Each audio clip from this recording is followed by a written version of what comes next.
21 de junio de 1922. Comparecencia del conde Rostov ante el Comité de Emergencia del Comisariado Político. Por la acusación, el fiscal Pisinski. Empieza hablando el fiscal. Diga su nombre. Conde Alexander Ilich Rostov, condecorado con la Orden de San Andrés, miembro del Jockey Club, jefe de cacería. Puede quedarse con sus títulos, no nos interesan para nada. Limítese a confirmarnos si es usted Alexander Rostov, nacido en San Petersburgo el 24 de octubre de 1889. Sí, soy yo.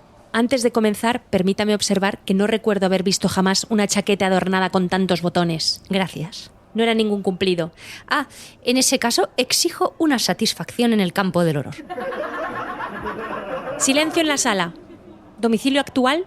Suite 317 del Hotel Metropol, Moscú. ¿Desde cuándo vive ahí?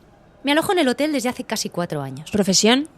No es propio de caballeros tener profesión. De acuerdo, entonces dígame, ¿a qué dedica su tiempo? A cenar, conversar, leer, reflexionar, los líos habituales. ¿Y escribe poesía? Me defiendo bien con la pluma. ¿Es usted el autor de este poema? Se me ha atribuido.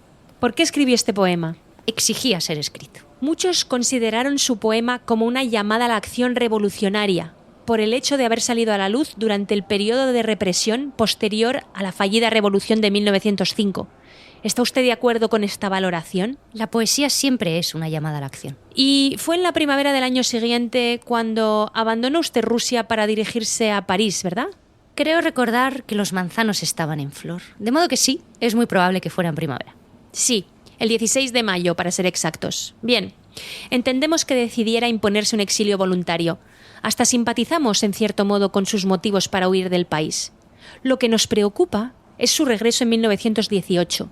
Es inevitable preguntarse si volvió usted con la intención de tomar las armas, y en ese caso, si a favor o en contra de la revolución. Me temo que a estas alturas ya había dejado atrás la edad de tomar las armas.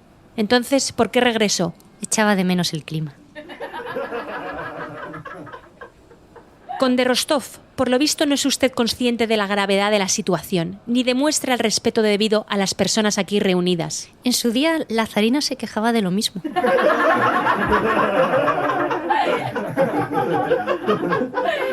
El comité suspende la sesión durante 12 minutos. Alexander Ilich Rostov, nos inclinaríamos porque se lo llevaran de esta sala y lo condujeran al paredón. Sin embargo, entre los estamentos superiores del partido hay quienes lo consideran uno de los héroes de la causa revolucionaria. En consecuencia, este comité ha acordado que regrese usted a ese hotel que tanto le gusta. Pero no se confunda. Si vuelve a poner un pie fuera del Metropol, será ejecutado. Siguiente caso.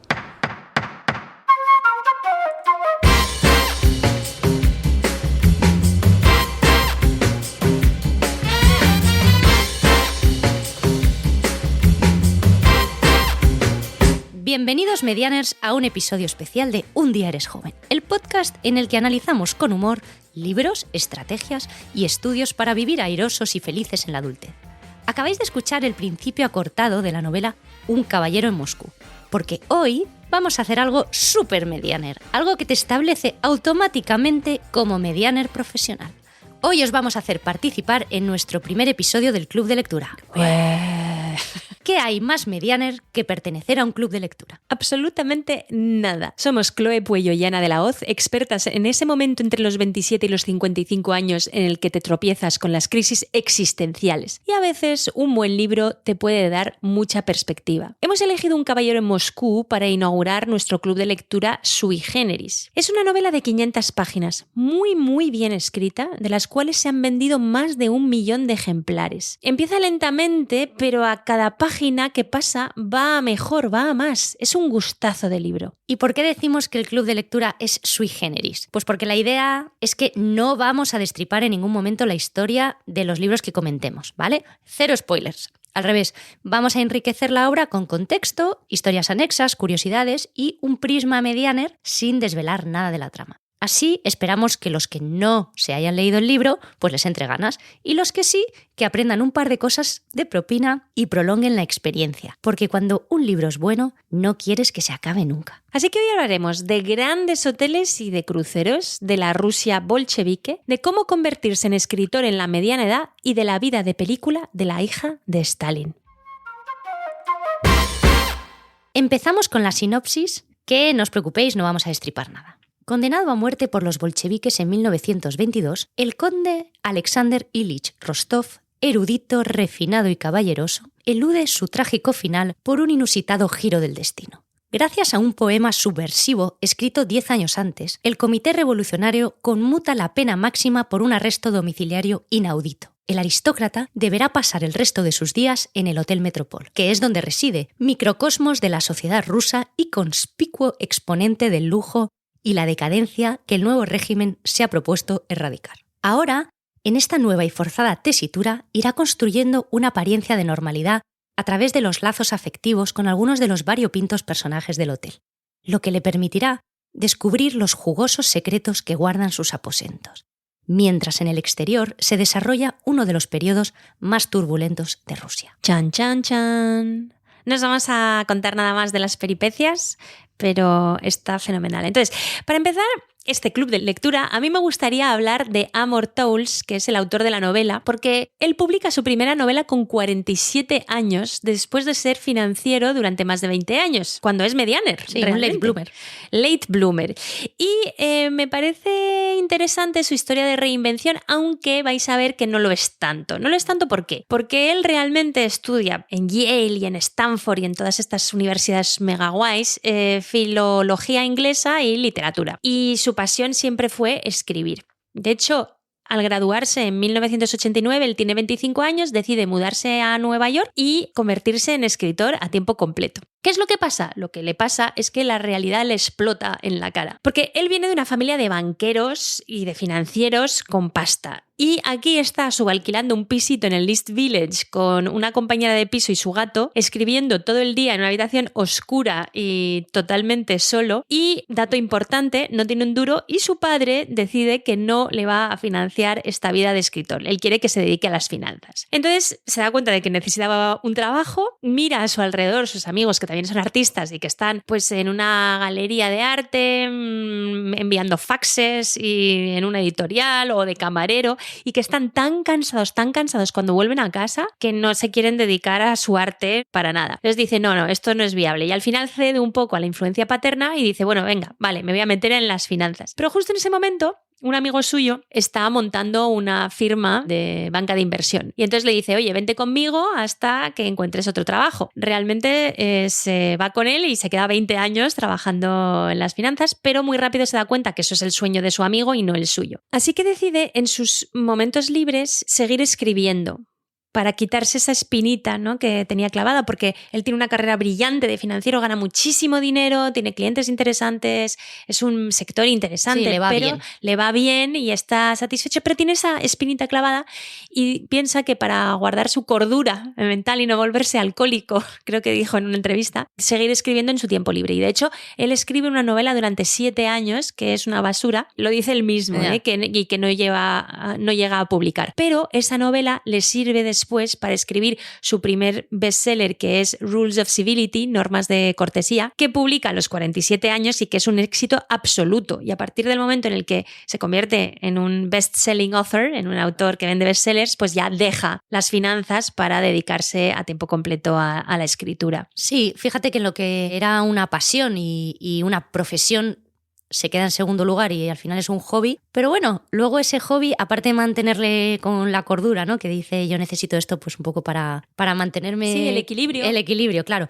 Al final, bueno, pues vuelve a ser la profesión y encima pues muy exitosa, ¿no? Hay varias cosas interesantes ahí. Hay el tema de, lo hemos hablado en el episodio 6 sobre ser principiante, de que las habilidades de los hobbies son transferibles. Decíamos el dato de que los premios Nobel, sí, ¿no?, tenían 22 veces más de posibilidades que otros científicos de tener un hobby de actuación. Sí, que daba la casualidad de que esos premios Nobel en ciencias además tenían muchos hobbies más de baile, de arte, de artes escénicas sobre todo. Sí, de artes escénicas. O sea, entonces, porque las habilidades se piensa que son transferibles, entonces es importante. Y luego otra cosa importante es mantenerse fiel a sí mismo, ¿no? Decir, vale, yo quiero una vida cómoda, además viene de una familia. familia. No pasa nada, sí. pero quiero mantenerme fiel a mí mismo, pero no tiene por qué ser mi profesión. De hecho, a nivel de estrategia de vida, es inteligente hacer eso, ¿no? De cuánta gente conocemos que ha intentado ser artista y que ha seguido intentándolo y que al final pues estaba muy descontenta y muy insatisfecha con su vida. Claro, es que tienes que tener un soporte financiero para poder hacer muchas cosas. Y es verdad que hemos visto que en la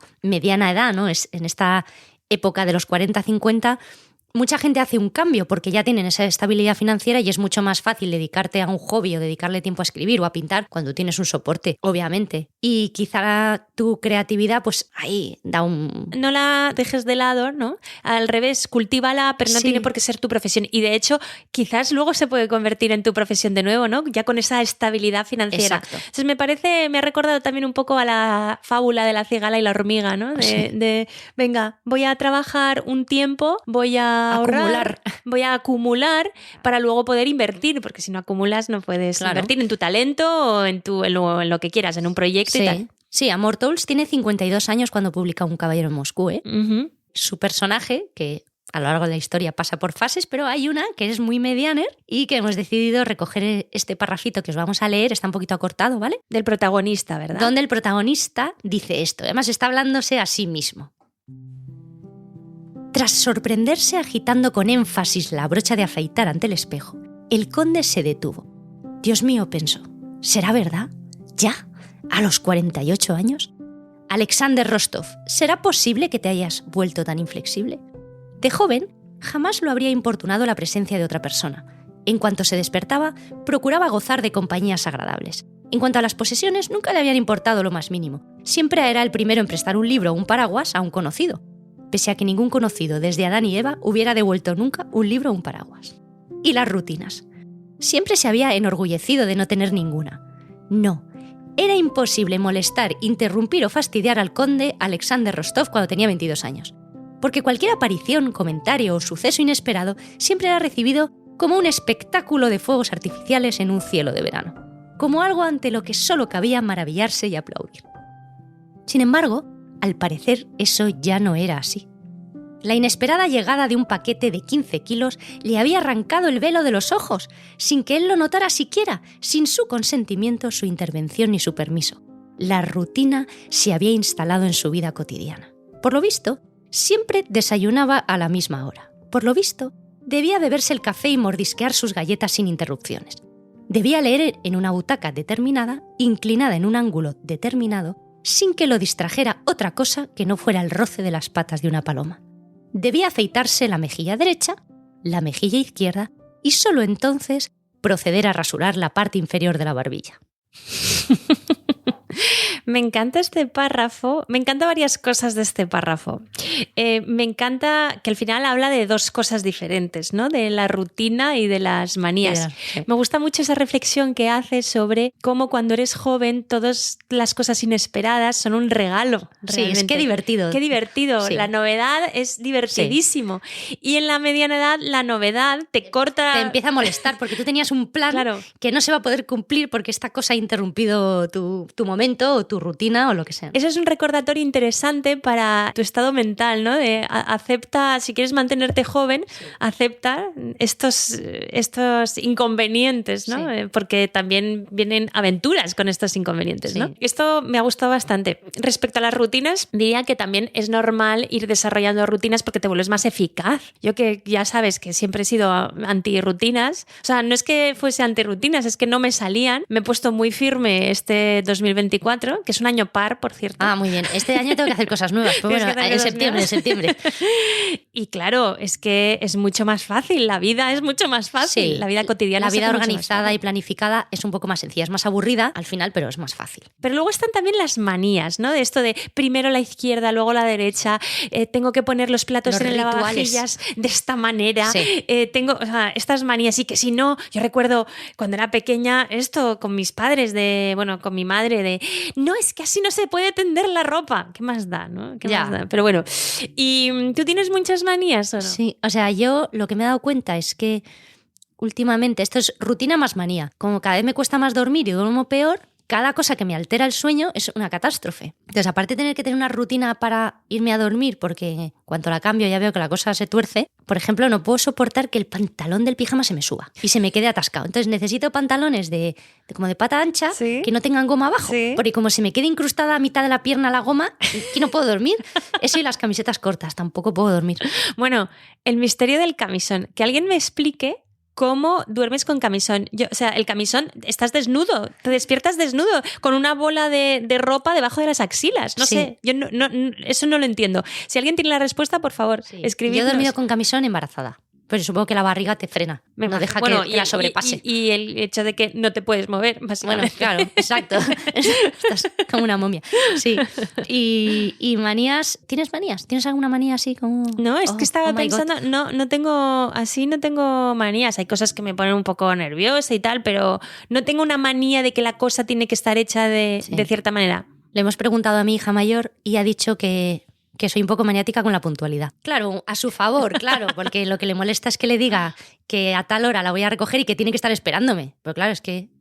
No vas a esperar tú. Sí, claro. No. Me gustaría hablar ahora del proceso creativo del autor, que es una cosa que me ha gustado mucho, que he leído sobre él, que explica cómo escribe él las novelas y creo que puede ser muy útil para gente que aspire a ser escritora o para un proceso creativo. Sí, para nosotras escribiendo podcast. Claro, los guiones. Bueno, claro. yo ya digo que soy escritora porque me paso el día escribiendo newsletters, escribiendo guiones de podcast, escribiendo, en fin, un montón de cosas. El proceso creativo se parece claro, muchas cosas. Que al final, lo vamos a ver, es mucho trabajo.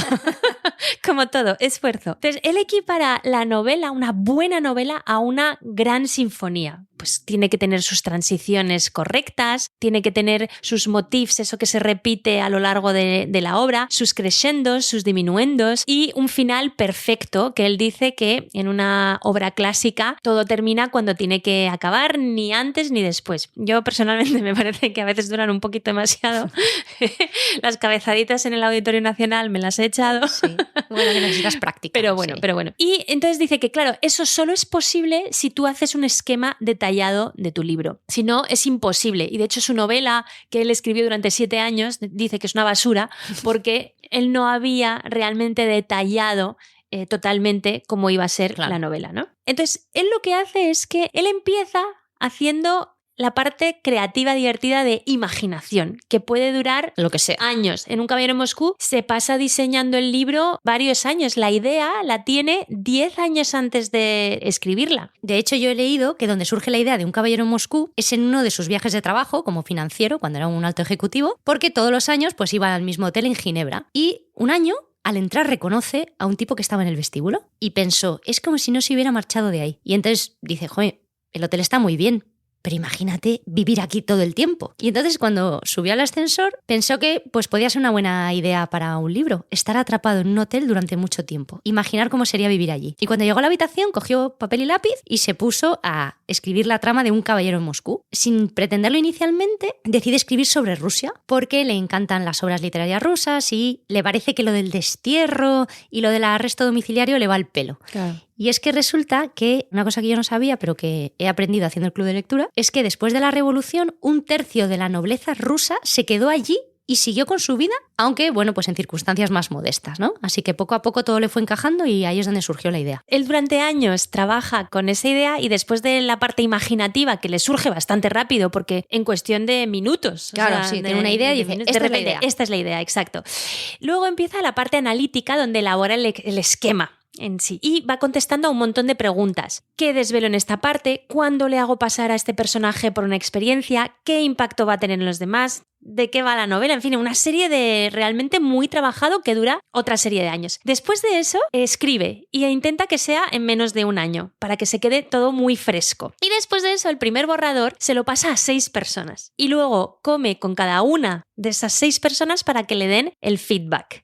Y a partir de ahí, vuelve a hacer el proceso de edición y ya haciendo la research, la investigación. Él no investiga antes, él no investiga sobre la Revolución Rusa, que está muy presente en el libro, aunque de fondo, ¿no? Sí. Que ni investiga la veracidad de nada durante el proceso de escritura, lo hace después. Claro, eso es interesante porque es para que no intoxicarse, ¿no? De las historias que ya están, ¿no? Exacto, porque dice que la historia es la que es, o sea, y entonces te cuarta un montón. Sin embargo, él ya tiene un bagaje, porque le interesaban siempre los rusos, llevaba 20 años estudiando a los autores rusos, leyendo a autores rusos, y algo se te queda. Pero luego lo que es verificar cuándo se muere Lenin, verificar cuándo la central nuclear de no sé qué, todo eso es después, a posteriori. Es para completar, ¿no? Entiendo. Sí. Y entonces, de hecho, para un caballero en Moscú, él nunca había estado en el Hotel Metropol, que es uno de los protagonistas del libro, nunca había estado. Se coge una habitación y pasa una semana ahí ya en el tercer borrador o en el segundo borrador. Pues es que el hotel efectivamente es uno de los grandes protagonistas del libro. El hotel es como un libro de historia. Si las paredes pudieran hablar, contarían muchas historias. Me encanta esta cita y además me ha hecho pensar, no sé si te has visto el tráiler de la peli, no me he visto la peli, pero creo que es la peli Ibiza. No la he visto. Que es una comedia, me la quiero ver. Y hay una escena donde están en un hotel las chicas y tienen estas lámparas de luz ultravioleta, como en las discotecas. Sí. Entonces, apuntan a las paredes que hablan, que están llenas de selfies y de cosas así. Y bueno, me pareció hilarante. Y entonces cuando si las paredes hablaran, dice, sí, mira. Aquí ha pasado esto. No, pero bueno, cuéntanos sobre el Hotel Metropol. Bueno, pues el Hotel Metropol, que está en Moscú, lo inauguran en 1905. E idealmente, pues era un lugar para la élite zarista, ¿no? Baños de oro, todo muy lujoso, muy aristocrático. Pero llega la revolución bolchevique, San Petersburgo deja de ser la capital después de 300 años y la trasladan a Moscú. Y entonces, durante un breve periodo de tiempo, fíjate, el hotel se convierte en un cuartel de la resistencia del ejército blanco hasta que es capturado por los bolcheviques. Ah, claro. Entonces aquí llegan los bolcheviques y se instalan en el hotel. Pasa un tiempo un poco de decadencia, ¿no? Porque lo desmantelan. Claro, porque es símbolo de lujo. Claro, entonces pues la austeridad, las habitaciones compartidas, los baños compartidos, quitan todo lo bonito y lo dejan así pues como un cuartel. Pero tras un tiempo se dan cuenta que tienen que restaurar, ¿no? Para la imagen pública de Rusia, tienen que restaurar las relaciones diplomáticas.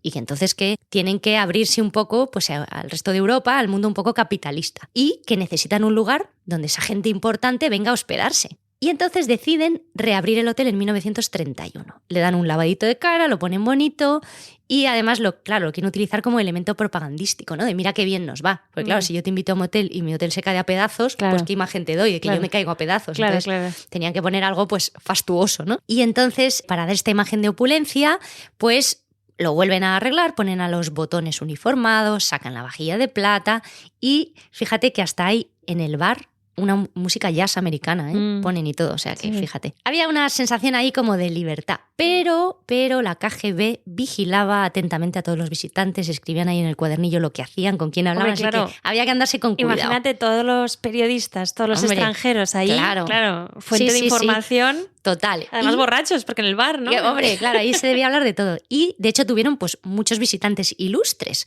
como George Bernard Shaw, Marlene Dietrich, Mao Zedong. Y mientras esperaba sus papeles para desertar a la Unión Soviética, Lee Harvey Oswald, que luego sería condenado por el asesinato de John F. Kennedy, pasó algunos días allí en 1959. Sí, esto que dices de todos los famosos, el autor lo comenta. Cuando pasa esa semana en Moscú, lo que hace es coger un montón de memorias de todos los periodistas que han estado en Rusia, de toda esta gente famosa, y ve que todos hablaban del Metropol.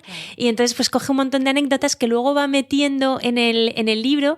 Entonces es fantástico porque es una obra de ficción, hay muchas cosas que son ficticias, pero luego hay muchas cosas que no lo son, que existían de verdad. Existió, claro, existe. Mira, dicen, se cuenta que durante las primeras décadas de la Unión Soviética, el hotel tenía un aire místico extravagante, parecido al Hotel Ritz Plaza, a pesar de estar al lado del Kremlin y del cuartel general de la policía secreta.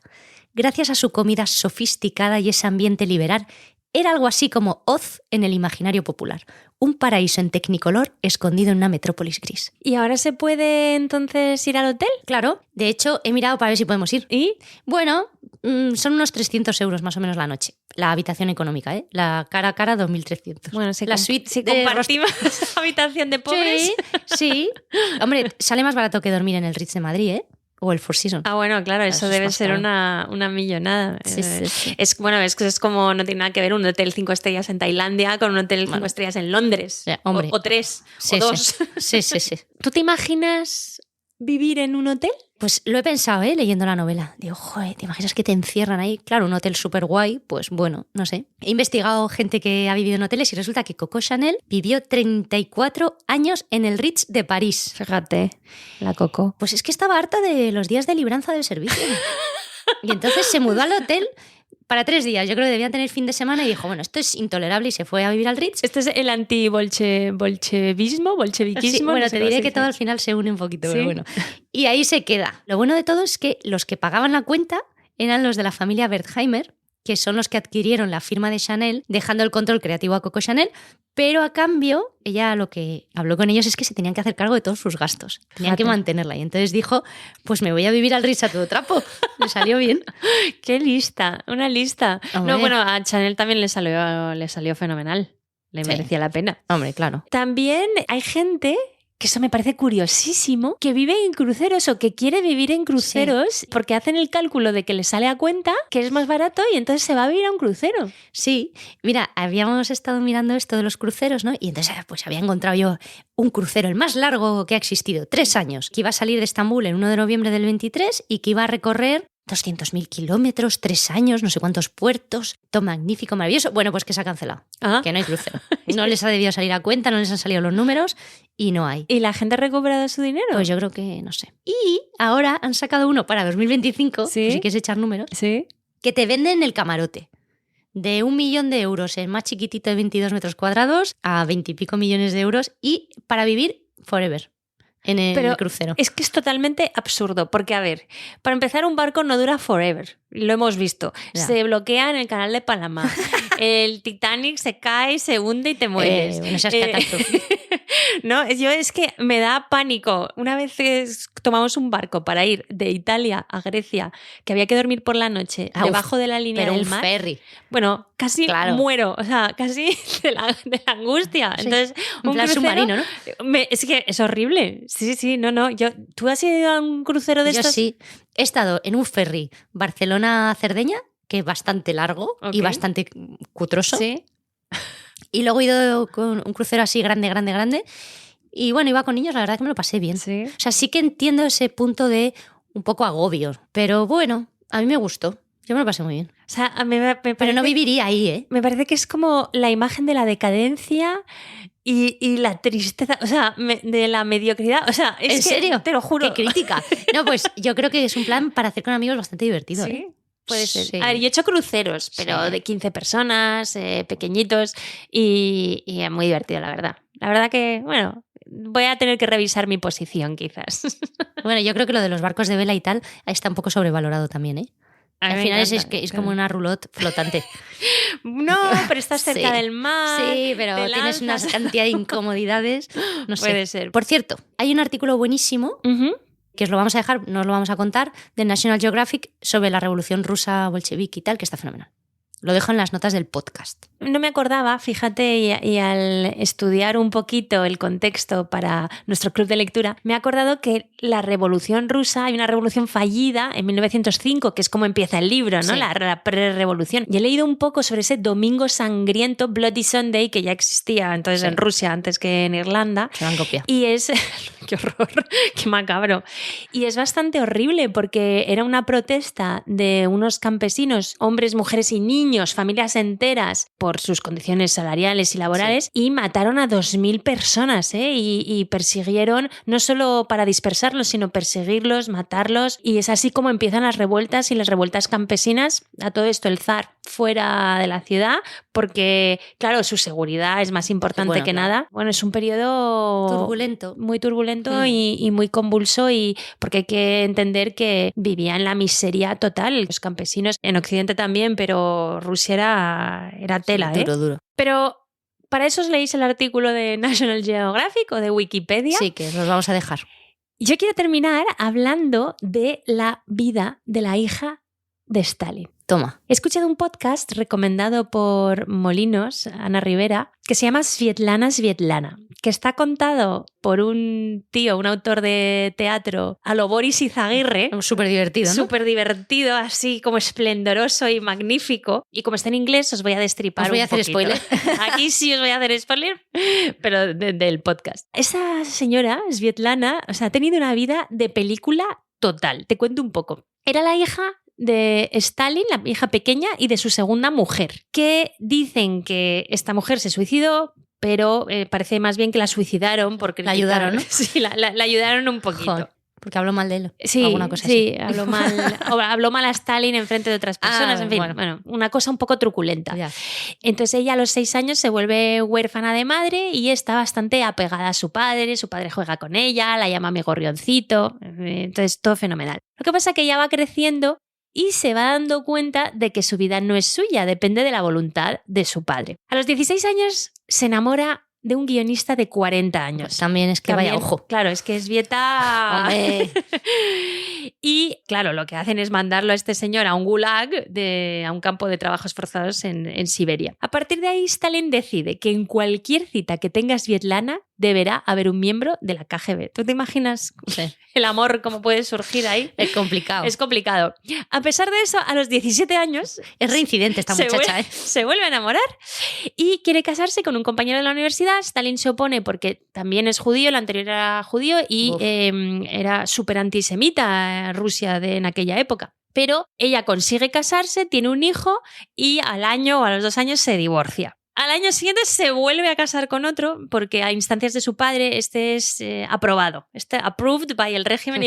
Sí, porque de hecho es el hijo de un alto cargo soviético que adopta a este hijo y tienen otra hija. Pero también se divorcian al año siguiente. Entonces debe ser un personaje, o sea, una persona complicada ella, o sí. Sus maridos también eran complicados. Total que ella vive enjaulada un poco en este mundo hasta la muerte de su padre en 1953. Stalin muere y ella piensa, ya, por fin la libertad, voy a poder vivir como quiera, voy a poder casarme con quien quiera. Error. Claro. Error, porque claro, ella es un símbolo de la Unión Soviética y no puede hacer lo que quiere. En 1963 conoce a un intelectual indio, Brajesh Singh, otra vez se enamora totalmente de él, pero claro, no se puede casar con él porque en Rusia tú no te puedes casar con un extranjero en aquella época, no te permiten, ni te permiten salir del país. Ella nunca se logra casar con él y eso pues la desespera. Entonces cuando él muere, porque a los 2 años tiene un cáncer, ella quiere ir a esparcir sus cenizas a la India y la KGB le dice, bueno, ok, pero tus hijos se quedan aquí porque tienen miedo de que desierte. De que huya.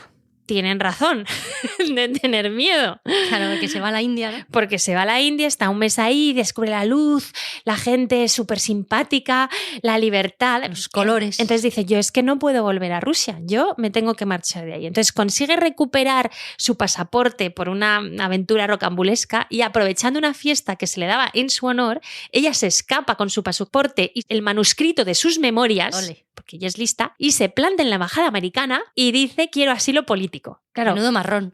Imagínate, menudo marrón. Estás en plena Guerra Fría, Estados Unidos no sabía ni siquiera que existía esta señora, que Stalin tenía una hija y de repente aparece un símbolo de la Unión Soviética que quiere desertar al oeste. Entonces, bueno, la cogen, no saben qué hacer con ella y al cabo de un tiempo consiguen meterla en un maletero con destino a un avión que se va a Suiza. Y ahí se queda en Suiza unos meses hasta que consigue por fin ir a Estados Unidos. Llega a Estados Unidos, da su conferencia de prensa y claro, con sus memorias publica sus memorias y ya pues tiene dinero. Pero esto es solo el principio de su historia, porque si ya te parece rocambolesco esto, es que lo que viene después es que es 4 veces más rocambolesco. Solo cuento el principio. Resulta que Frank Gehry, el arquitecto, famoso arquitecto americano, realmente vivía en un tipo de comuna, medio secta, medio comuna, liderada por su mujer, que era del este también, que había perdido una hija, su mujer, ¿vale? Sí. Y su mujer pensaba que Svietlana era su hija reencarnada. Oh. Y entonces la captan, la invitan a pasar tiempo en su comuna y lo que debía ser una semana o 2 semanas se convierte en años, se casa con el viudo de la hija, bueno, en fin, es que otra vez, o sea, una cosa y así todo el rato. Os recomiendo mucho el podcast, os dejaré también un artículo, pero que lo cuenta mucho de manera mucho menos lustrosa en las notas del podcast, pero es una vida fascinante y fíjate cómo debía ser vivir así encerrado, porque ella al final abandona a sus hijos. Ella decide su libertad. Sí. ¿Y los hijos qué pasa? Pues ¿Qué? Uno nunca más quiso saber nada de ella y otro creo que, bueno, al final no tienes relación. O sea, es que te abandonen ahí es duro. Duro. Muy duro. Son vidas complicadas, son vidas difíciles. Uh-huh. Por cierto, hemos visto que hay una posibilidad de que saquen una serie, ¿no? De Un caballero en Moscú. Sí. Con Ewan McGregor. Sí. A ver, no hemos visto, o sea, lo que hemos esté visto hecha, pero anunciado, parecía que la iban a grabar y tal. Veremos a ver si... Así que nada, porque ya... para hacer una peli o una serie fantástica. Sí, ya os contaremos. Hasta aquí nuestro club de lectura. Nos encantaría saber vuestra opinión. Os animamos a que nos escribáis, ¿vale? Ya sabéis que o bien por Instagram, privado, o cuando saquemos en el feed, pues ahí nos podéis escribir, que nos encanta, o por mail a undiaresjoven.podcast@gmail.com. Y también nos podéis escribir en Spotify, donde siempre hay una pequeña encuesta de qué te ha parecido este episodio. Pues ahí nos encantaría que nos escribierais, porque si os gusta, pues repetiremos. Y también vamos a dejar una caja en Instagram, si os gusta, para que nos sugeráis el libro del próximo club de lectura Sui Generis. Así que nada, ya sabéis, recomendadnos estrellitas, apuntaos a la newsletter undiaresjoven.substack.com y esperamos que os haya gustado y que nos escuchéis en el próximo episodio. Hasta luego, medianes. Adiós.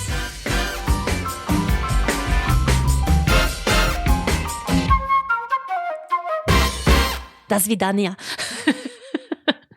Oye, se nos ha olvidado hablar del Carlos Ghosn este. Sí, bueno, fugitivos, sí. Fugitivos a la carga. Es que es fuerte, ¿eh? Multimillonario ex jefe de Nissan revela cómo huyó de Japón en una entrevista exclusiva con la BBC. El tío este se escapó ahí en un maletero también, ¿no? Se escapó en una caja de un chelo. Ah, eso. Metida en un avión privado. Bueno, es que él tiene 3 nacionalidades. Ya. ¿Vale? La francesa, es libanés, la libanesa, ¿no? Y me imagino que la japonesa, no sé, porque él fue director de Nissan y de Renault en Japón muchos años. Y Japón le encerró por corrupción. Y creo que consiguió que lo conmutaran por arresto domiciliario, precisamente. Mira, justo por eso nos habíamos acordado, ¿no? Pues te habías acordado de esta historia. Sí, y en una fiesta, él decide, en una fiesta con todo planificado con su mujer y tal, hay una banda de músicos y está todo arreglado para que él se salga cuando los músicos se vayan, ¿no? Están recogiendo, se mete en esa caja y claro, es una caja enorme, pero pasa desapercibido. Y el tío ahora está viviendo en Líbano. Sí, o sea, se ha escapado de rositas. De rositas total, increíble. Y ya nunca más se ha sabido nada. Con todos los millones offshore y todas las empresas offshore que debe tener por ahí, Me ¿no? imagino. Que por eso lo metieron en la cárcel. Me imagino. Los japoneses deben estar rasgándose las vestiduras. Bueno, creo que después asesinaron a Shinzo Abe y todo esto y ya daba igual. ¿Sabes? Ya no fue importante, ¿no? Ya no es importante. En el momento sí fue un gran conflicto internacional porque además no hay extradición entre Líbano y Japón y tal. Y bueno, pero qué personaje, qué cara dura. Hay muchos de esos, ¿eh? Sí. Nación Podcast te agradece haber elegido este podcast.